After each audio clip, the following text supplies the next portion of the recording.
a new maturity.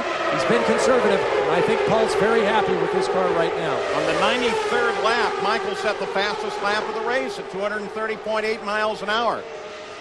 And there's Christian Fittipaldi up battling with Kenny Brack. Oh! Kenny Brack and Christian Fittipaldi get together.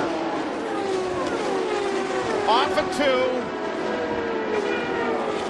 And I just mentioned that if this had been a Winston Cup car, they would have just rubbed fenders. Nothing would have occurred, but with these open wheel cars, just the slightest touch, and it'll put someone in the fence or up into the air. They're lucky the cars don't get airborne when they touch like that.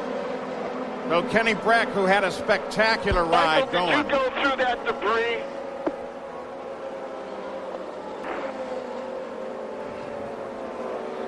To make sure Kenny's okay. In fact, the safety teams have now asked the drivers, give us a wave or something. Here it is, Parker. Coming off a turn 2, Kenny's almost up against the wall. Christian lets the car out a little bit to the outside. They make contact. Kenny locks his left front wheel in between Christian's right front and right rear. Now watch as they come off the corner. Christian starts to drift up high. Kenny heads for the outside wall, trying to squeeze in, and he just makes contact with that right rear wheel. Gets a little bit of air, makes heavy contact. Yeah, he's lucky that car didn't go higher in the air when they touched wheels like that. Kenny already up in the gray there on the outside. There's almost no rearward visibility to these cars. Christian may not have known that Kenny was getting a run coming back up the outside. You rely on your spotters to tell you that.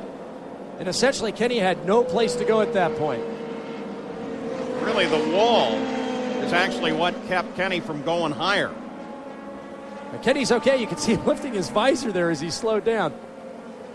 As they come out, Kenny's already at the top of the groove. Christian just lets the car out a little too far. And like I said, Kenny had no more room to the outside against the concrete. His car makes just a little move to the left as they come off the corner.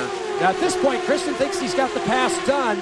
He starts to use the road to the outside, and I'm sure he just had no idea that Kenny was there. Christian Fittipaldi has headed in.